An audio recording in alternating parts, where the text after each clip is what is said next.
Bonjour à tous, alors aujourd'hui je vous propose un petit exercice pour débuter sur la notation factorielle, donc cette fameuse notation qui permet de noter beaucoup plus simplement le produit des nombres entiers strictement positifs inférieurs ou égaux à n. Donc on va rappeler rapidement cette formule et après on va l'appliquer dans des cas très simples pour l'instant.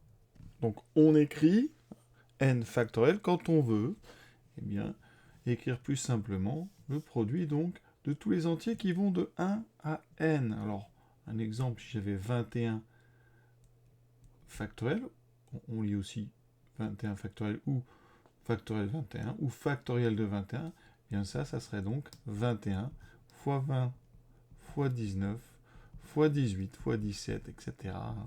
Et donc c'est très long à écrire. Et donc on écrit en raccourci 21 avec un point d'exclamation derrière. C'est tout simple, évidemment.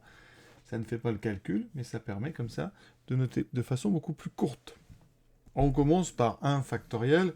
1 factoriel, alors c'est un peu particulier parce qu'il n'y a pas vraiment un produit.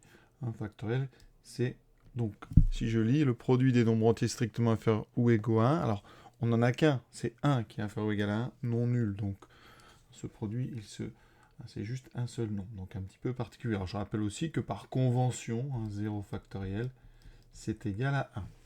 2 factoriels, alors là, beaucoup plus facile, puisqu'on a vraiment un produit, on va faire 2 fois 1, vous voyez, les deux nombres entiers, strictement inférieurs ou égaux à 2, et non nuls, donc 2 fois 1. Donc ça fait 2. Ensuite, 3 factoriels, c'est donc 3 fois 2 fois 1, 3 fois 2, 6, voilà.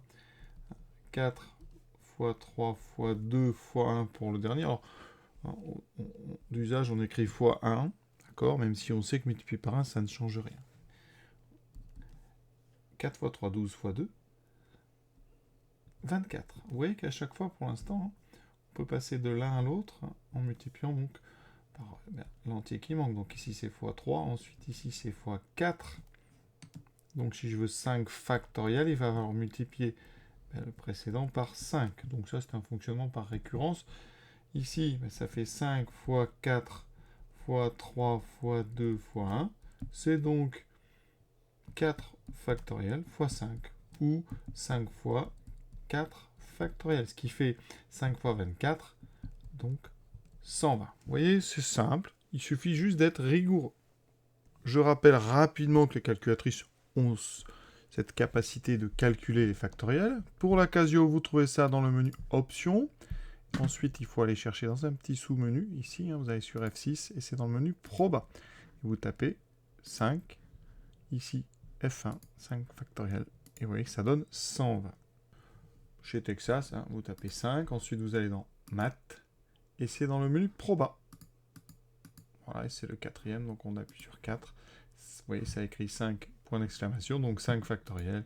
Ça fait bien 100. Je vous montrerai après sur la Numworks. On continue. Alors, 8 factoriel. Là, vous voyez, ça devient plus embêtant à calculer à la main. Ça fait 8 fois 7 fois 6 fois 5 fois 4 fois 3 fois 2 fois. Et donc là, eh bien, on va utiliser la calculatrice. Donc, on va faire Casio. Donc ici, je mets 8. Option, j'y étais déjà, je n'avais pas vu. Proba, donc j'appuie F1. Et vous voyez que ça me donne donc 40 320. 40 320. Le suivant. Alors là, petite opération, 3 factoriel multiplié par 4 factoriel. Alors on ne peut pas faire 3 fois 4, 12 factoriel. D'accord, il y a très peu de propriétés comme ça sur les factoriels. Une qui existe, qui est très simple à comprendre, c'est celle dont on a parlé. Si on a n factoriel, eh bien, on peut dire que c'est n fois, donc n-1, etc. jusqu'à fois 1. Mais ici, vous avez en fait n-1 factoriel. Donc n factoriel, c'est n fois n-1 factoriel. C'est d'ailleurs quasiment la seule, parce que c'est très compliqué. Donc 3 factoriel fois 4 factoriel. Eh bien, qu'est-ce qu'on fait? Eh bien, on calcule d'abord donc 3 factoriel. On sait que ça fait 6. 3 fois 2, 6. 4 factoriel, on sait que ça fait 24. Donc on a 6 fois 24. Donc ça fait 544. Avec la Casio, 3, donc math factoriel, multiplié par 4 factoriel, vous voyez, ça se fait très bien, donc 144. Le suivant, 8 factoriel fois 2 factoriel, donc 8 factoriel, on l'a calculé, hein. C'était donc 40 320, on n'a pas le choix, on multiplie par 2 factoriel qui vaut 2 fois 1, 2, ce qui fait 80 640. 10 factoriel, alors là on commence à avoir des très grands nombres, donc là la calculatrice est indispensable, on multipliera par 3 factoriel qui vaut 6, donc on va faire ceci avec la Numworks, donc ici. Hein. Alors, qu'est-ce qu'on fait? Là, c'est pratique. La factorielle est au-dessus ici du point. Vous voyez, donc pour l'obtenir, on va faire... Alors, je vais d'abord taper 10. Donc, on va dans le mode calcul, pardon, ici. Donc, voilà. Ensuite, on fait donc 10. Et on va aller chercher ce petit point d'exclamation en faisant alpha. Ici, vous voyez que c'est apparu. Hein, fois 3, donc factoriel. Pas besoin d'aller dans un menu, c'est directement accessible. Donc voilà, et ça donne, vous voyez, des nombres vraiment qui commencent à être très grands. Donc ici, c'est, vous voyez, 21 772 800. Ensuite, 5 factoriel fois 4 factoriel. Donc 5 factoriel. Alors 4 factoriel, c'est 24. Donc 5 factoriel, c'est 24 fois 5, ça fait 120. 120 fois 24. On va vérifier. Donc 5 factoriel fois 4 factoriel. Ça me donne ici 2880. Alors le suivant, 7 factoriel fois 2 factoriel fois 5 factoriel. Donc 7 factoriel, alors ici, on sait que 2 factoriel c'est 2. 5 factoriel, on l'a vu plusieurs fois, c'est 120. Donc 7 factoriel, c'est 120 fois 6, ça fait 720 fois 8. Et ça nous donne 5040. Et vous voyez que ça donne donc ici 1 209 600. D'ailleurs, on va vérifier quand même notre 7 factoriel. Effectivement, 5040. Donc voilà comment on se sert des calculatrices et comment on peut calculer quand les nombres deviennent grands. Alors après, vous allez voir, il y a toute une série de calculs un petit peu plus astucieux avec des divisions.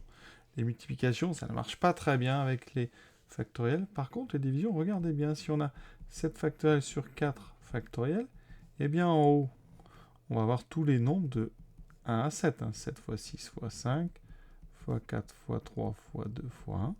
Et on va diviser par tous les nombres de 1 à 4. Hein. 4 fois 3 fois 2 fois 1. Je vais les mettre bien dessous. Et vous voyez qu'il y a plein de choses qui se simplifient. Hein. D'accord? Il va nous rester... Alors, ici, comme on va enlever les 4 plus petits, donc de 1 à 4, il va nous rester les 3 plus gros, hein, jusqu'à 7. Donc 7 fois 6 fois 5. Donc ça, on fait 7 fois 6, 42, fois 5, ça nous fait 210. D'accord? Le 13. 10 factoriel sur 8 factoriel. Alors après, on va s'habituer. Au début, pour montrer, on écrit tout. 10 fois 9, fois 8, fois 7, etc. jusqu'à 1. Et bien dessous, on a 8 factoriel, donc c'est 8 fois 7 fois 6, etc. jusqu'à 1. Donc tout va s'annuler. Il va me rester en fait uniquement les deux plus gros entiers, hein, jusqu'à 10. Donc 10 fois 9, hein, parce que tout va se simplifier. D'accord? Donc on pourrait écrire ça aussi autrement, hein, en disant que 10 factoriel, c'est 10 fois 9 fois 8 factoriel. D'accord? Et ici, on pourrait simplifier le 8 factoriel. Il me resterait donc 10 fois 9, 90. Hein. J'aurais pu faire ça juste avant, hein, avec mon 7 factoriel sur 4 factoriel. J'aurais pu écrire 7 fois 6 fois 5 fois 4 factoriel sur 4 factoriel. Et donc, on simplifiait. Donc, le dernier, on va s'inspirer de cette méthode. 15 factoriel, on va écrire 15 fois 14 fois 13. Et là, on arrive à 12. Donc, on écrira fois 12 factoriel. J'ai bien en haut tous les nombres entiers strictement positifs, inférieurs ou égaux à 15. Et on divise par 12 factoriel. Et donc, on peut simplifier les factoriels. Il me reste uniquement 15 fois 14 fois 13. Et ça, on va le calculer à la machine. Donc, 15 fois 14.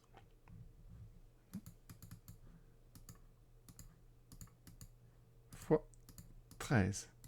Et ça me donne 2730. Alors on va vérifier, regardez. 15 factoriel divisé par... Donc ici, voilà. Vous voyez que la calculatrice met tout en forme. 12. Voilà. Et il me reste 2730.